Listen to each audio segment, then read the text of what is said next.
Parc national du Mercantour en tant que chargée de mission Flore et Habitat. Et moi, je suis Julie Lemaire, je suis doctorante au laboratoire d'écologie alpine à Grenoble. On vous a présenté les actions de connaissance et de conservation en faveur de la fritillaire de Maubridge dans le Parc national du Mercantour. Et moi, j'ai présenté plus particulièrement l'évaluation de l'impact de la faune domestique et la faune sauvage sur la réussite de la fructification de l'espèce. Et moi, de mon côté, je me suis plutôt intéressée à la diversité génétique des différentes populations de fritillaires de Maubridge du Parc du Mercantour. Et également, j'ai travaillé sur la modélisation de la distribution future de cette espèce en lien avec les changements globaux. On a collaboré avec l'OCEF ou le LECA. Et l'importance de ce sujet, c'est qu'à l'échelle mondiale, l'espèce elle est présente seulement dans le Parc national du Mercantour et en Italie. Donc nous, en tant que gestionnaire, on a une grande responsabilité dans la conservation de cette espèce. Et moi, dans tout ça, j'interviens avec une thèse qui a pour but d'en apprendre plus sur cette plante, puisqu'on protège mieux ce qu'on connaît bien.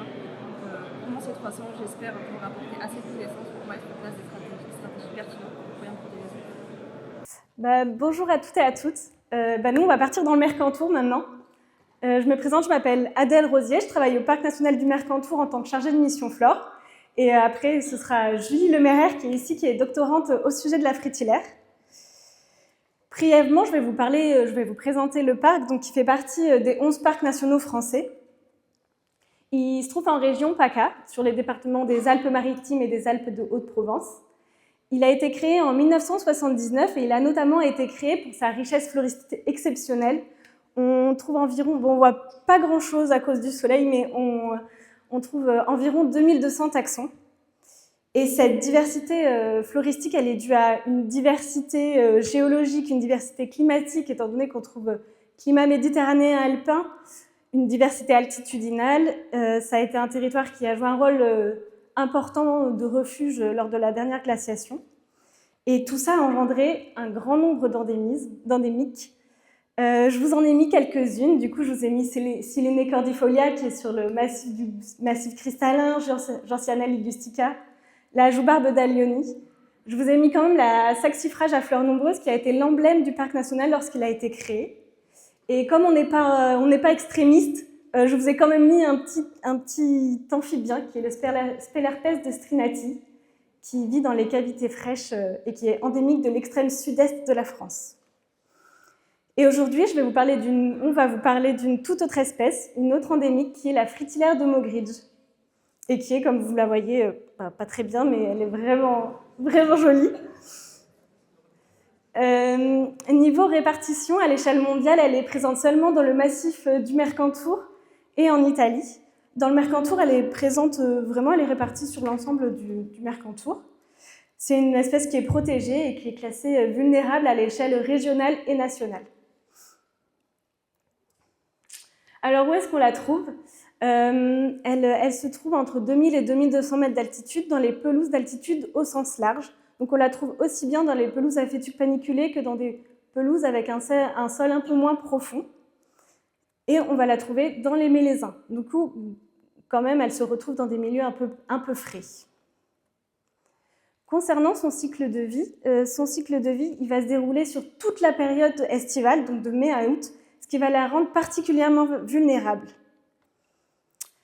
Donc l'espèce fleurit fin mai, début juin. Donc fin mai, début juin, il va y avoir des aléas climatiques dans le Mercantour. C'est le moment où il va y avoir des orages de grêle, il va y avoir des températures en dessous de zéro. Et il y a vraiment une année où sur plusieurs stations, tous les individus avaient gelé, comme on voit sur cette photo.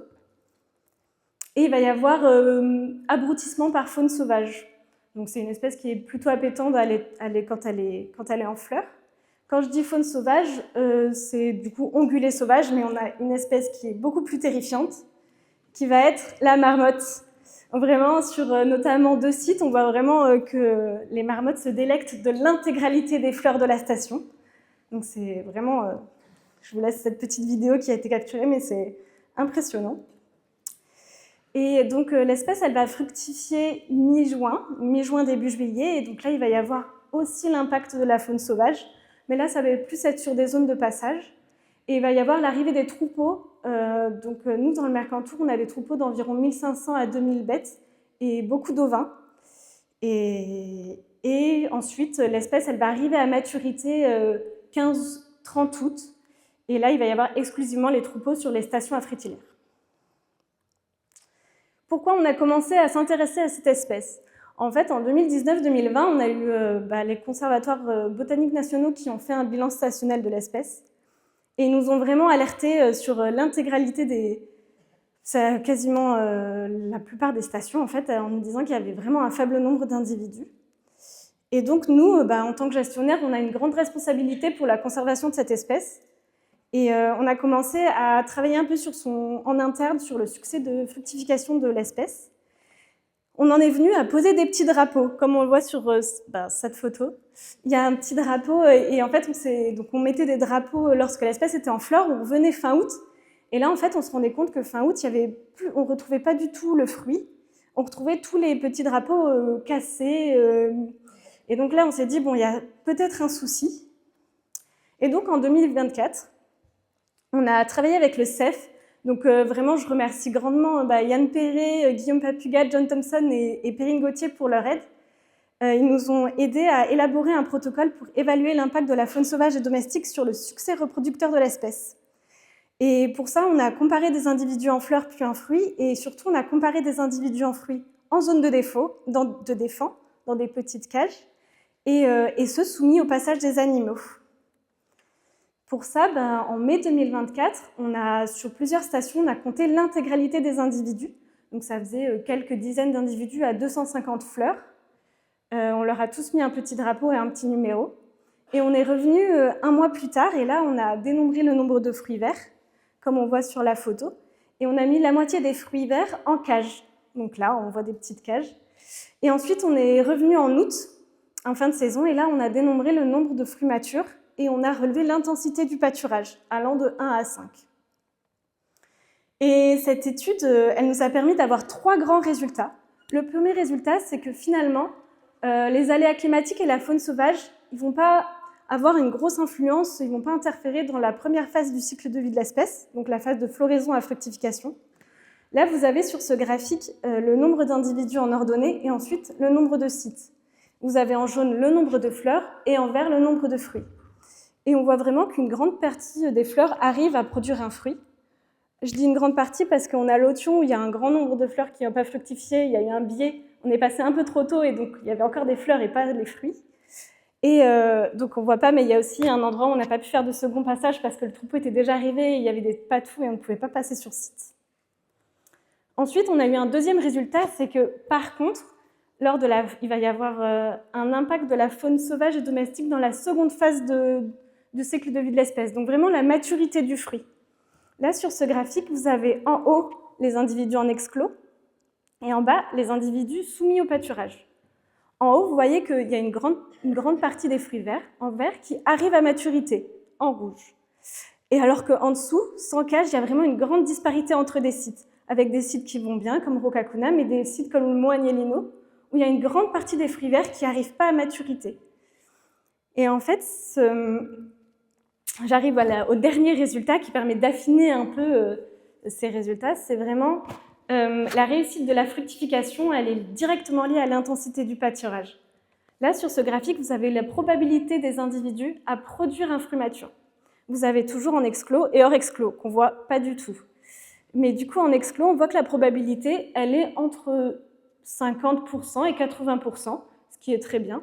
Même si l'intensité de pâturage, elle est forte autour de la cage, il n'y a pas d'effet indirect. Si elle est protégée, l'espèce fructifie. Alors que là, on ne voit pas, mais du coup, sans protection, plus l'intensité de pâturage est forte, moins la probabilité va être grande. Et cette probabilité, elle chute à 10% lorsque l'intensité de pâturage est très forte, donc c'est-à-dire qu'à la fin de la saison, vraiment, tous les individus, toute l'herbe a été prélevée. Et en fait, cette étude, elle nous a vraiment permis de préconiser des mesures de gestion adaptées, qui est de mettre en place des reports de pâturage jusqu'au 30 août pour préserver l'espèce et lui permettre d'accomplir l'intégralité de son cycle de reproduction. En parallèle, on a fait différentes choses. On a travaillé sur la niche écologique de l'espèce. Là, on n'est pas arrivé à mettre de report de pâturage parce que voilà, c'est des longues discussions.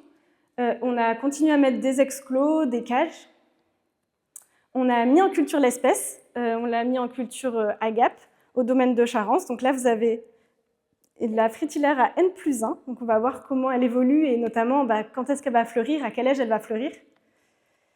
Et en parallèle, on a fait une étude génétique sur les populations de fritillaires en Italie et française. Et c'est Julie Luméraire, qui est ici présente, qui a analysé toutes nos données. Du coup, je lui en remercie vraiment. Et elle va nous présenter tous ces résultats.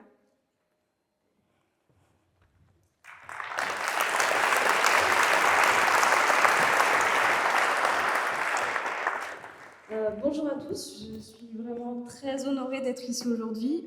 Moi, je ne suis pas une personne de terrain à la base, je suis plutôt une personne de laboratoire. Mon grand dada, c'est la génétique. Mais grâce à Adèle et sa super idée de projet de thèse, j'ai la chance de pouvoir parcourir le Mercantour et faire un petit peu de terrain et surtout travailler sur cette très très belle fleur qui est la fritillaire de Mogridge. Donc, comme elle vous l'a dit, mon premier travail, ça a été d'analyser la diversité génétique des populations de fritillaires de Mogridge du parc du Mercantour et de quelques stations d'Italie. C'était des données qu'elle avait récoltées auparavant. Alors, c'est dommage qu'on ne voit pas très bien. Je vous ai mis une carte de répartition de la fritillaire de Mogridge et pour élargir un petit peu le contexte, cette espèce, en fait on ne sait pas vraiment si c'est une espèce, elle est... oui. On la retrouve dans les Alpes en compagnie de deux autres espèces de fritillaires qui lui sont très proches, donc Fritillaria tubiformis qui est tout en haut à gauche et Fritillaria burnati qui est au milieu à gauche. Elle ne co-occure pas avec Fritillaria tubiformis, par contre elle co-occure sur certaines stations avec Fritillaria burnati. Et il y a toujours une question sur les liens phylogénétiques et taxonomiques qu'on peut trouver au sein de ce complexe. Le débat n'est toujours pas clos sur leur rang taxonomique et leurs relations. Donc c'est un des points que j'aborderai plus tard. Mes problématiques à moi, à la base, c'était de savoir quel était l'état de la diversité génétique des populations du parc en particulier, quel était le degré de différenciation de ces populations et est-ce qu'il existe une structuration génétique des populations en lien avec leur structuration spatiale. Tout ça, évidemment, dans un but d'identifier des populations qui ont plus besoin de conservation que les autres et du coup de guider les actions de conservation du parc. Alors, j'ai fait la personne qui fait un congrès de scientifiques, matériel et méthode. Donc, on a eu un échantillonnage de 4 à 8 individus par population, par Adèle, par les agents du parc et par les collègues italiens pour les stations qui étaient italiennes.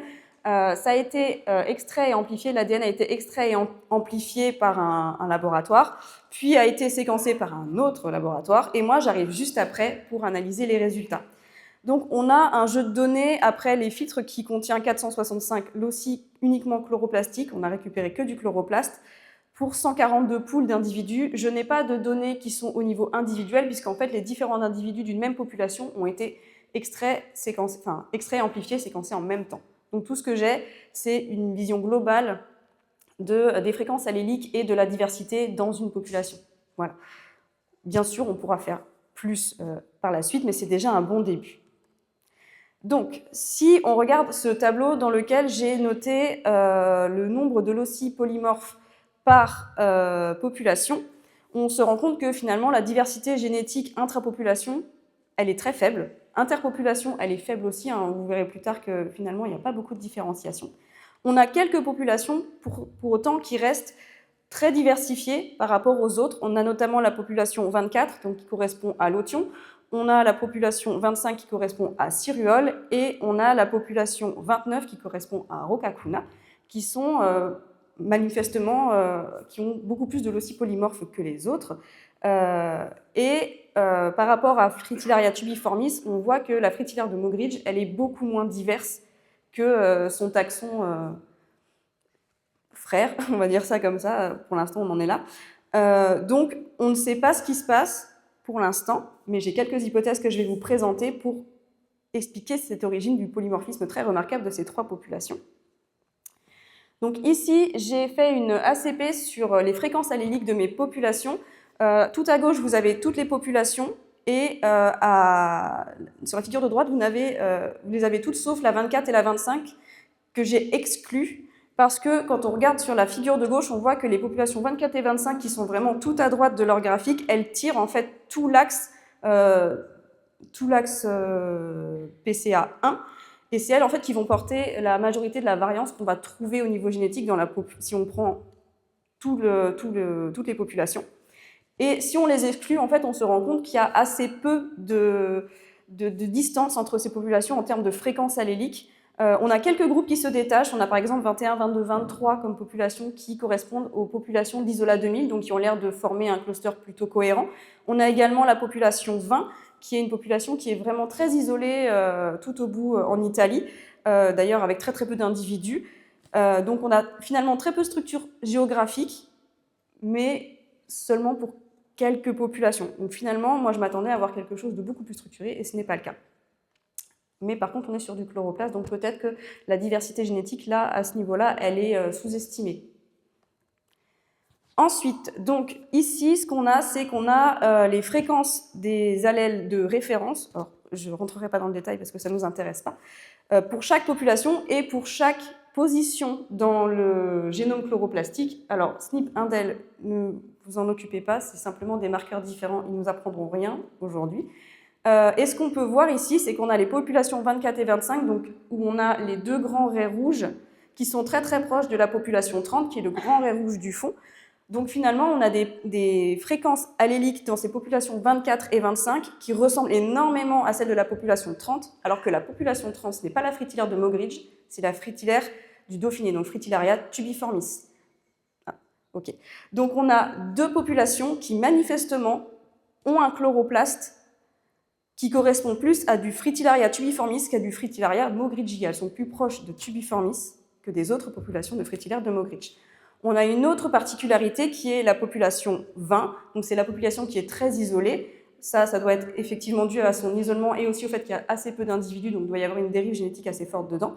Et on a la population 29 qui a un très fort polymorphisme, donc c'est celle qui est juste à côté de la population 30 tout au bout. On voit qu'elle est beaucoup plus claire, ce qui indique des fréquences alléliques beaucoup plus éloignées de simplement 1 ou 0, comme c'est le cas pour les autres populations.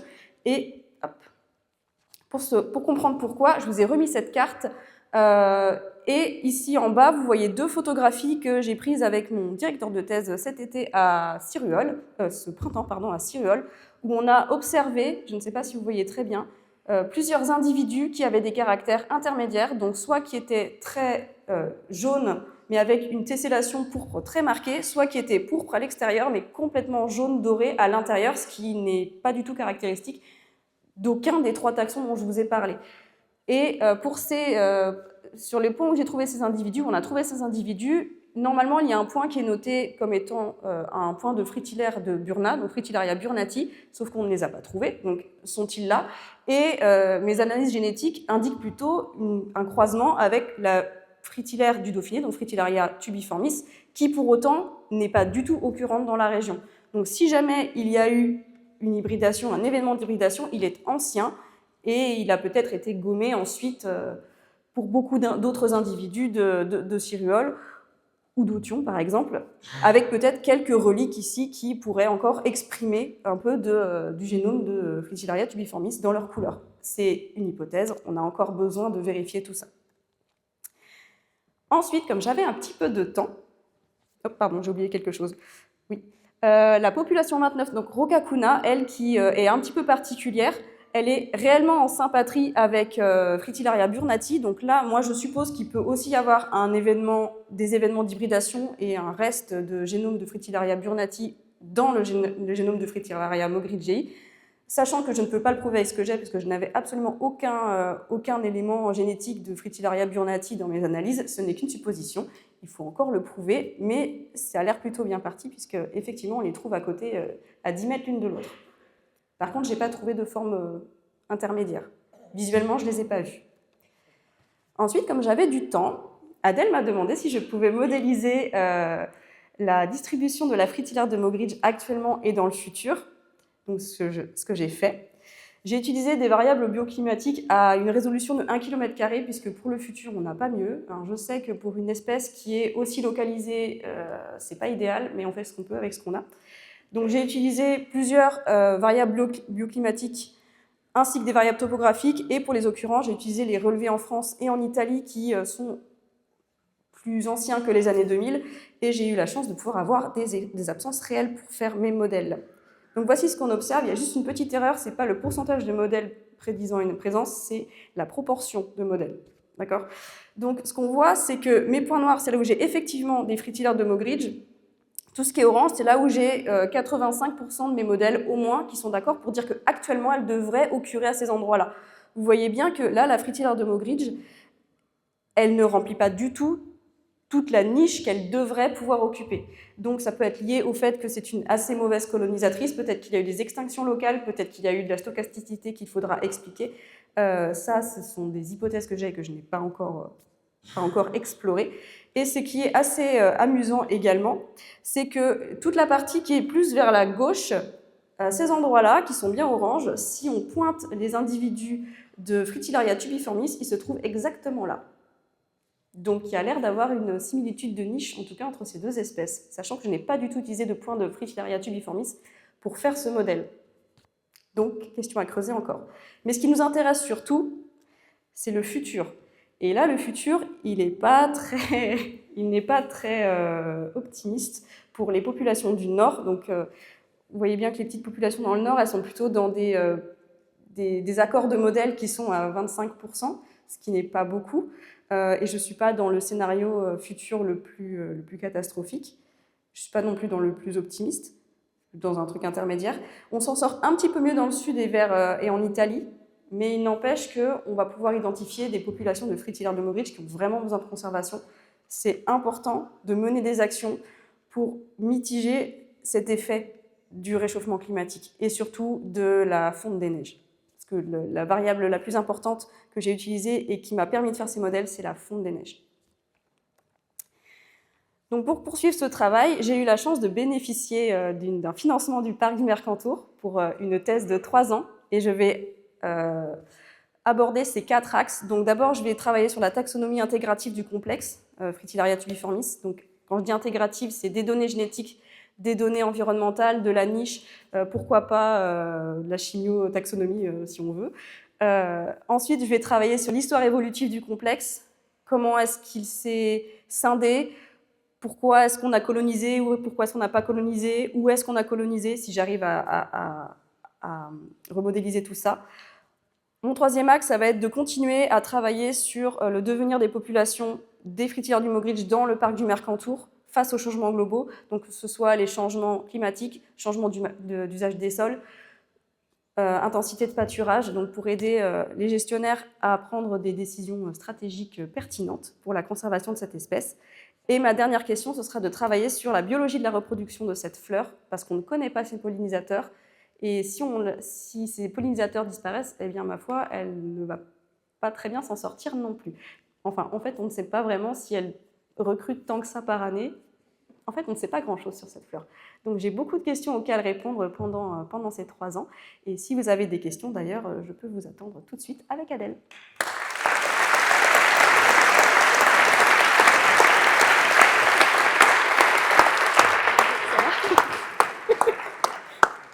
Elles sont formidables, hein, vous ne trouvez pas? C'est l'enthousiasme.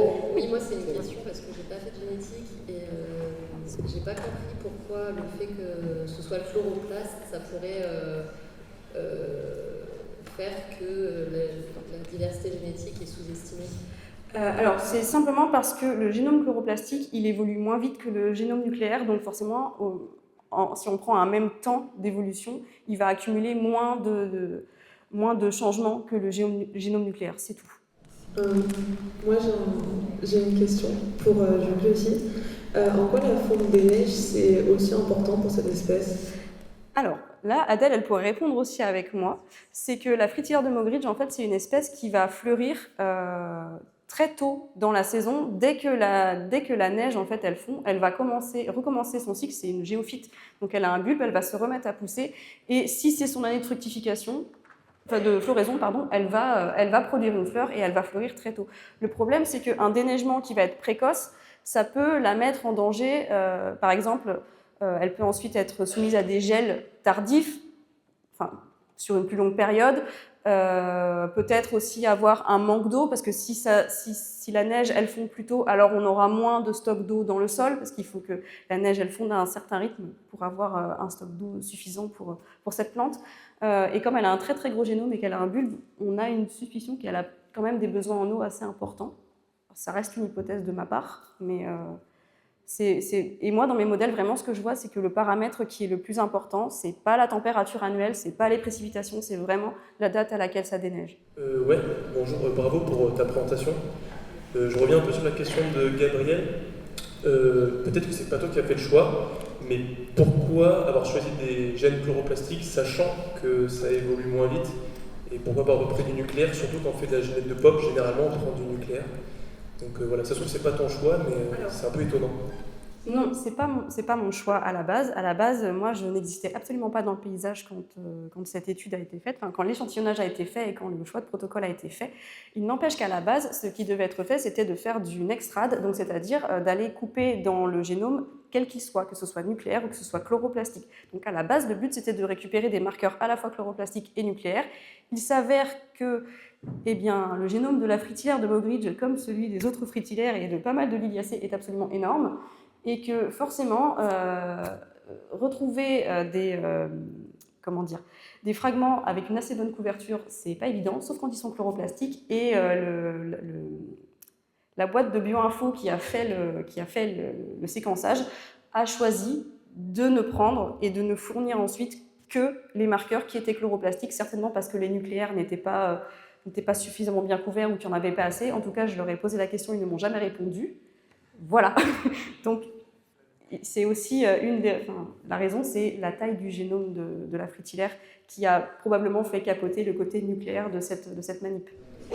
J'aurais deux questions en fait différentes, une pour chacune des intervenantes. Pour Adèle, au sujet de l'impact des troupeaux, alors ils mangent les fruits, d'accord, mais qu'en est-il de l'intoxication par les nitrates? Parce que 1500 têtes sur une parcelle, ça fait quand même pas mal de choses. Du coup, ce qu'on a vu, on n'a pas étudié le nitrate, mais ce qu'on a vu, c'était pas forcément l'abrutissement qui avait un souci, c'est en fait le passage des animaux. Donc quand on a 1500 brebis, les stations, elles sont vraiment au milieu de l'alpage, donc il va y avoir cet impact des troupeaux qui passent et de cassage des individus. Ça va vraiment être ça qui est déterminant. Et au niveau du nitrate, on va sûrement continuer à travailler sur le sol, mais il y a forcément un enrichissement du sol et potentiellement un impact sur l'espèce. Merci. Et pour Julie, donc, la tête de Cyrulol, c'est un endroit où il y a effectivement la Fritillaria burnati. En tout cas, il y en avait il y a une dizaine d'années. Je les ai cherchés, je ne les ai pas trouvés. Peut-être qu'elle fleurit avant, je ne sais pas. Peut-être. Mais elle est très précoce. Mais quoi qu'il en soit, il m'a semblé, à moins que j'ai mal compris, il m'a semblé que dans les analyses, il y avait la tubiformis, mais pas burnati. Donc est-ce qu'il est possible que le génome étranger qui est dans les chloroplastes, il puisse provenir de burnati et simplement qu'il soit très semblable entre burnati et tubiformis? Exact. C'est pour ça qu'il faut encore que moi je fasse mes analyses sur les 3 taxons, parce que dans mon axe 1, je suis allée rééchantillonner les 3 taxons à une trentaine de localités entre la France et l'Italie, justement pour comprendre un petit peu les liens entre tous ces taxons. Et peut-être qu'effectivement, le génome chloroplastique de Fritillaria burnati est peut-être très proche de celui de Fritillaria tubiformis. Peut-être qu'il y a eu une capture chloroplastique entre Fritillaria tubiformis et Fritillaria burnati, puis ensuite ça a été transmis à Fritillaria moggridgei. En fait, l'histoire, on ne la connaît pas, et pour l'instant, on en reste à un stade vraiment d'hypothèse. En tout cas, ce qui est surprenant, c'est de savoir qu'il y a des points de Fritillaria burnati, et qu'en fait, dans les analyses, je ne retrouve que des traces de tubiformis, parce que je n'ai que tubiformis en termes d'autres taxons de référence, si vous voulez. À la base, il servait simplement d'outgroup, ce taxon, de Fritillaria tubiformis, juste pour pouvoir aligner toutes mes populations de Fritillaria moggridgei, et surprise, on a trouvé de la capture chloroplastique à laquelle on ne s'attendait pas. J'ai une toute petite question, qu'est-ce que ACP? Une ACP, c'est une analyse multivariée, en fait. Vous imaginez bien que attendez, je vais... Pouf. Vous imaginez bien qu'avoir 400 loci, donc des positions dans le génome chloroplastique, ça fait beaucoup de variables en fait, et ça fait un très très grand tableau. Et si je veux pouvoir représenter mes individus les uns par rapport aux autres, je vais pas faire un graphique où j'ai 460 axes, c'est pas possible. Donc en fait, une ACP, c'est une analyse multivariée qui permet de réduire ce nombre d'axes à 2, de façon à maximiser la différence entre groupes. Évidemment, ça en gomme une partie, mais ça maximise la différence entre les groupes, c'est tout. Je passe de 460 axes à 2. Ou 3 ou 4 si on préfère, mais c'est-à-dire que voir en plus de 3D, c'est un peu compliqué. Et là, 2, ça suffisait largement, parce que si vous regardez, mon axe 1, il tient 93,97% de la variation que j'ai dans mes groupes. Donc c'était largement suffisant d'avoir 2 axes. Merci beaucoup. Bravo.